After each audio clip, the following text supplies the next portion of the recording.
En tant que jeune femme ayant grandi dans mon quartier, j'étais connue de tous. Les gens m'ont accueilli chaleureusement à mon passage et je me suis toujours assurée de leur sourire et de leur faire preuve de respect. Je suis une femme célibataire et j'ai déjà eu 3 relations, mais aucune n'a fonctionné. À chaque fois, j'espérais que tout se passerait bien et je rêvais d'avoir quelqu'un de spécial à mes côtés. Au début, tout semble merveilleux, nous rions ensemble, partageons des histoires et planifions des choses passionnantes à faire. Je pensais avoir enfin trouvé quelqu'un avec qui je pourrais être heureuse, mais au fil du temps, chaque relation a commencé à changer.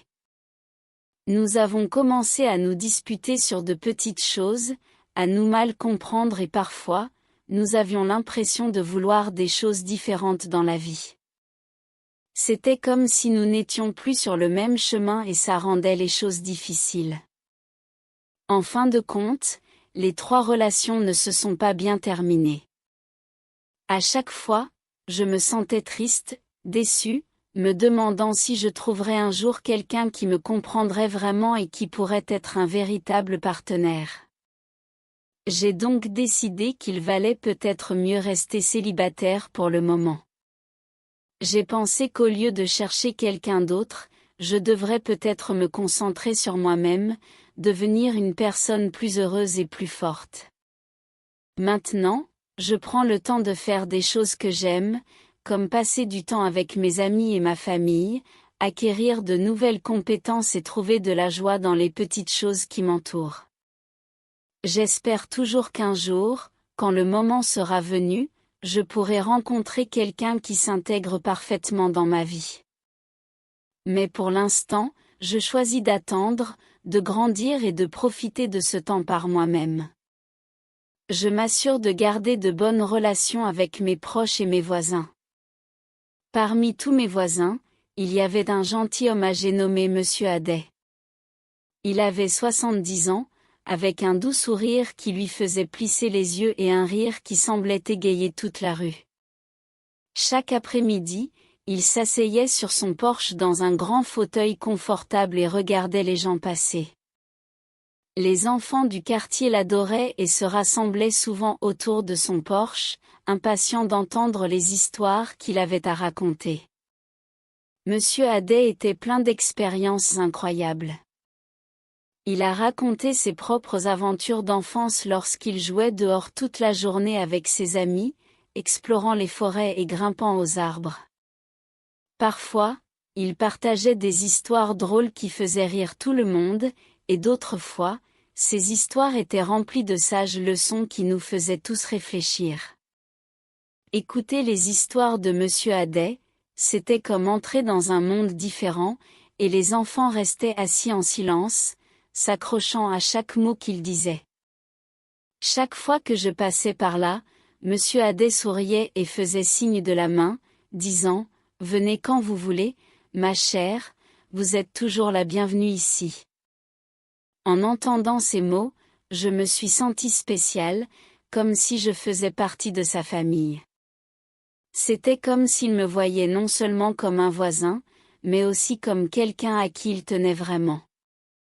Sa chaleur et sa gentillesse m'ont permis de me sentir chez moi, même lorsque je passais devant sa maison.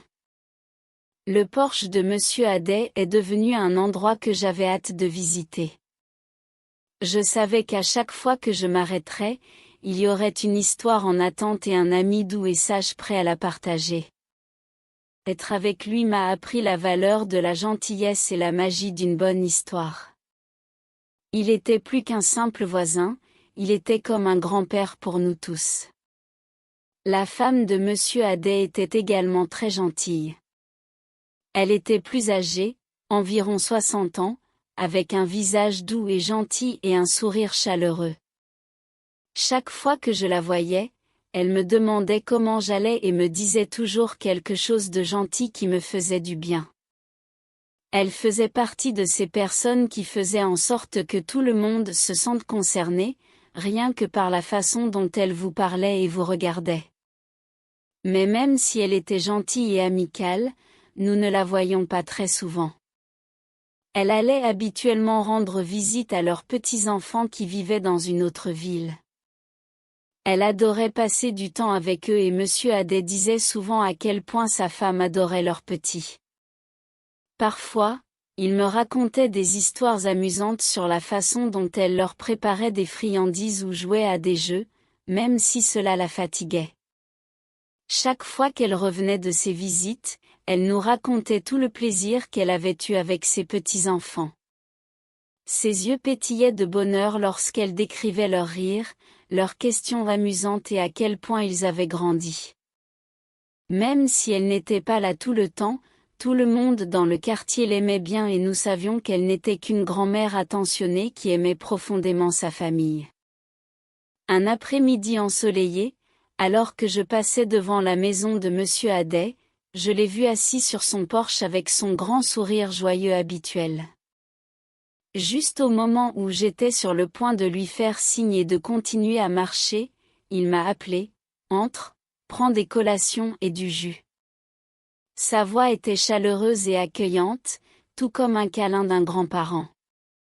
Je pouvais dire qu'il était heureux de me voir et son invitation ressemblait à une opportunité de passer du temps en famille. Au début, j'ai hésité, puis j'ai pensé que ce serait bien de m'asseoir avec lui pendant un moment.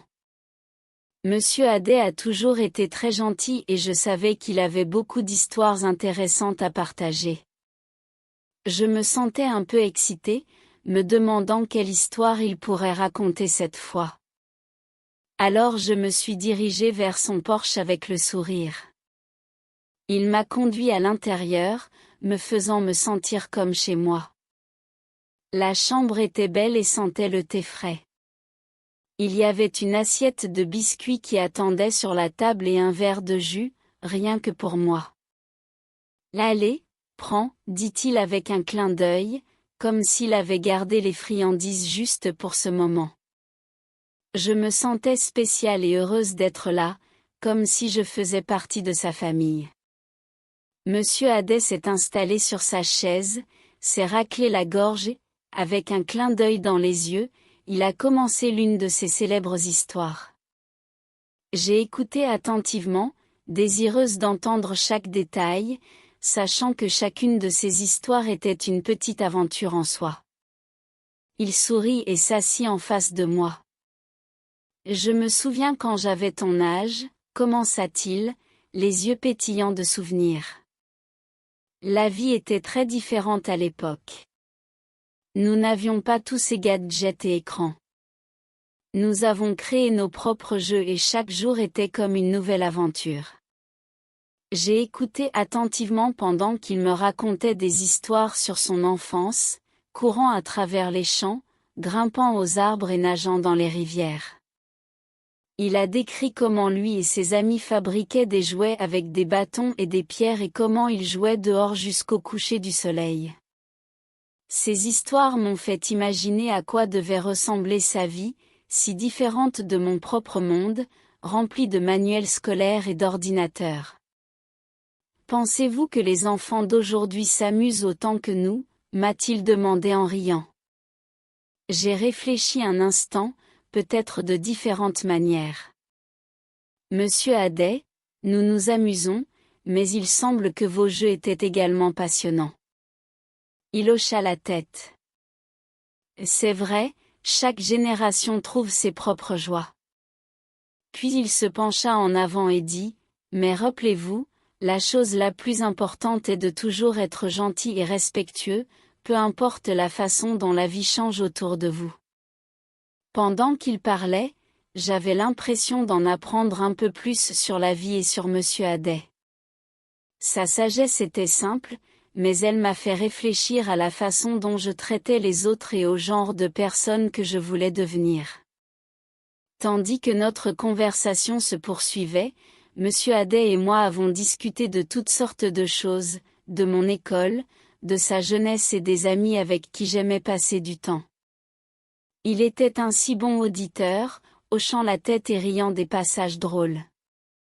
Puis, après une petite pause, il m'a regardé pensivement et m'a demandé, « Alors, ma chérie, pourquoi n'es-tu pas encore mariée ? Sa question m'a surpris, mais ses yeux étaient gentils et je savais qu'il était véritablement curieux. Alors j'ai souri et j'ai décidé de lui raconter mon histoire. Eh bien, monsieur Adet, ai-je commencé, j'ai eu 3 relations différentes et je pensais vraiment que chacune était spéciale. Au début, tout semblait parfait et j'avais à chaque fois espoir, mais les choses ne se sont pas déroulées comme je l'avais prévu. J'ai partagé comment chaque relation avait commencé avec de l'enthousiasme et des rêves d'un avenir heureux, mais avec le temps, des problèmes surgissaient, de petits malentendus s'aggravaient et bientôt, nous ne nous entendions plus comme avant.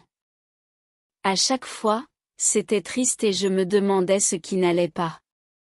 À la fin de la 3e relation, j'ai décidé qu'il valait peut-être mieux rester célibataire pour le moment. Monsieur Adet hocha doucement la tête, écoutant attentivement chaque mot.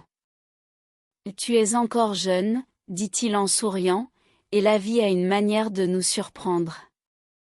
Parfois, la bonne personne arrive au moment où on s'y attend le moins. » Entendre ces paroles aimables m'a réconforté. Il ne m'a pas jugé ni dit que je devais me dépêcher. Au lieu de cela, il m'a rappelé qu'il y avait tout le temps pour trouver le bonheur. À ce moment-là, je me suis senti reconnaissant pour sa sagesse et sa compréhension. Lui parler m'a permis de me sentir plus légère et j'ai réalisé qu'être célibataire, c'était bien. C'était peut-être même une chance d'en apprendre davantage sur moi-même et sur ce que je voulais vraiment dans la vie. Nous n'étions que là-bas, tandis que nous continuions à parler, monsieur Adet s'est rapproché un peu de moi. J'étais un peu surprise, mais il m'a regardée avec une expression douce. Puis, d'une voix douce, il a partagé quelque chose de personnel. Vous savez, commença-t-il, même s'il était un peu plus âgé, j'avais toujours des sentiments et des besoins comme tout le monde. Vous savez, ma femme et moi ne partageons plus la même proximité qu'avant. Elle ne semble plus intéressée à passer du temps ensemble en tant que mari et femme et je comprends, cela arrive à mesure que nous vieillissons. Il a expliqué que même s'il comprenait, il se sentait parfois seul. Il était clair qu'il avait juste besoin de quelqu'un à qui parler, quelqu'un qui puisse l'écouter et être une présence réconfortante. J'ai hoché la tête, comprenant que parfois les gens ont juste besoin d'un ami qui écoute sans jugement. Alors que nous continuions à parler, j'ai remarqué que monsieur Adet se rapprochait un peu de moi. Il m'a regardé avec une expression pensive, puis a dit doucement, « Tu sais, même si je suis plus âgé, j'ai toujours des sentiments et des désirs comme tout le monde. Mais dernièrement, ma femme ne semble plus intéressée à partager ces aspects de la vie avec moi. Elle pense que parce que je suis plus âgé, je n'ai pas besoin de proximité ou d'affection. » Ces paroles m'ont surpris. Je n'avais pas pensé qu'une personne plus âgée pourrait encore ressentir le même besoin de compagnie et de soins. Cela m'a fait réaliser que même si les gens vieillissent, ils veulent toujours se sentir spéciaux, aimés et compris. Monsieur Adet semblait regretter la proximité qu'il partageait autrefois avec sa femme et je pouvais dire qu'il se sentait un peu triste et seul. Je savais qu'il s'ouvrait à moi parce qu'il me faisait confiance et qu'il avait besoin de quelqu'un pour l'écouter. J'ai hoché la tête, lui faisant savoir que j'avais compris. À ma grande surprise, monsieur Adet s'est penché un peu plus près et a demandé doucement, « Devrions-nous être plus proches, comme plus que de simples amis ?» J'ai été surprise et j'ai rapidement dit non, mais il a continué à insister, disant des choses comme « Tu es sûr ? Cela pourrait être notre petit secret. » Il a essayé de me convaincre. Même si je respectais monsieur Adet, je savais qu'il était important de tenir bon. J'ai répété fermement, « Non, je ne suis pas à l'aise avec ça. » Monsieur Adet a cessé d'insister, essayant discrètement de me convaincre d'accepter son idée. Il semblait plein d'espoir et n'arrêtait pas de demander. Finalement, j'ai accepté, même si je n'étais pas complètement à l'aise. Alors qu'il souriait et me conduisait tranquillement vers une autre pièce, lorsque nous sommes entrés, il m'a guidée. C'était un homme plus âgé, mais à ma grande surprise, il était super excité et son énergie était contagieuse. Alors que nous étions assis sur le lit, avant que je m'en rende compte, l'atmosphère entre nous avait changé. C'était comme si le monde autour de nous avait disparu, ne nous laissant plus que tous les deux dans l'instant présent. Sa présence était à la fois réconfortante et excitante. Je pouvais sentir la chaleur de son corps à côté du mien, la tension entre nous se renforçant à chaque seconde qui passait. À ma grande surprise, il m'a souri, les yeux remplis d'une sorte de bonheur qui a fait battre mon cœur. Lentement, il leva la main et ôta sa chemise. Ses mouvements étaient réguliers, mais pleins de détermination. J'ai ressenti un étrange mélange de nervosité et d'anticipation. Il m'a gentiment aidé à enfiler mes propres vêtements, ses mains effleurant les miennes, et je n'ai pas pu m'empêcher de remarquer à quel point tout semblait naturel, comme si c'était quelque chose que nous voulions tous les deux, quelque chose dont nous avions tous les deux besoin à ce moment-là. Alors que nos vêtements se retiraient, nous nous retrouvâmes dans le calme de la pièce, nos cœurs battant de manière synchronisée et tout ce sur quoi je pouvais me concentrer était la connexion que nous partagions. Ce n'était pas seulement physique, il y avait quelque chose de plus profond, quelque chose qui rendait tout réel, brut et intime d'une manière que je n'avais jamais connue auparavant. Dans cet espace, rien d'autre n'avait d'importance à part le sentiment que nous étions tous les deux réellement présents l'un à l'autre.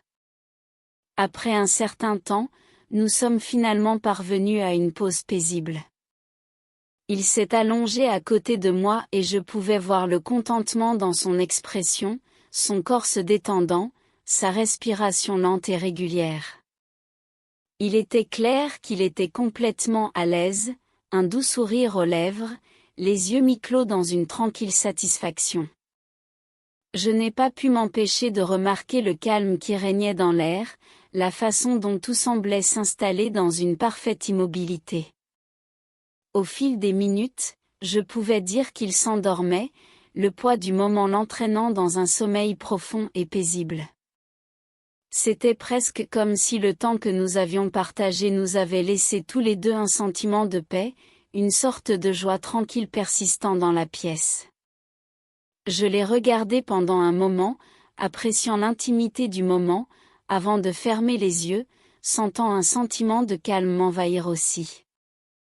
Au fil des jours, je ne pouvais m'empêcher de penser au moment que nous avions partagé. C'était comme si quelque chose avait changé entre nous, quelque chose d'indémodable. Compris après qu'il se soit endormi cette nuit-là, je me suis glissée hors du lit en faisant attention de ne pas le réveiller. J'ai enfilé mes vêtements, le calme de la pièce m'enveloppant. Je savais que je devais partir, mais il y avait une partie de moi qui ne voulait pas. Quelque chose en moi me disait que ce n'était pas qu'un instant éphémère, qu'il y avait quelque chose de plus entre nous.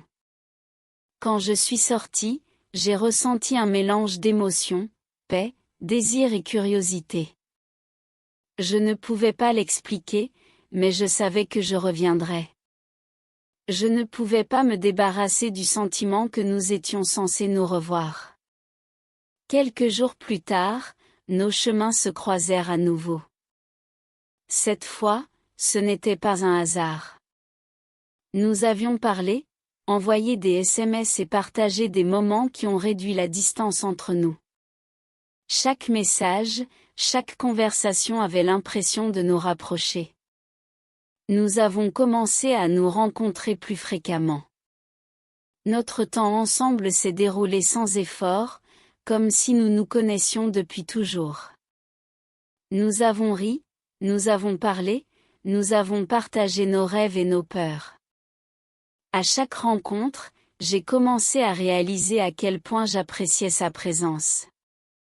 Il y avait quelque chose en lui, sa chaleur, sa sincérité, qui faisait disparaître tout le reste. Nous nous rencontrions dans des cafés tranquilles, nous promenions dans les parcs et nous assions même simplement ensemble dans un silence confortable. Il ne s'agissait pas toujours de faire quelque chose de spécial, il s'agissait simplement d'être en compagnie l'un de l'autre, de sentir le lien se renforcer de jour en jour. Il ne fallut pas longtemps avant que nous reconnaissions tous les deux ce qui s'était passé entre nous. C'est plus qu'une simple attraction passagère, dis-je. C'était quelque chose de réel, quelque chose qui méritait d'être exploré. Nous l'avions tous les deux ressenti et aucun de nous n'était prêt à lâcher prise.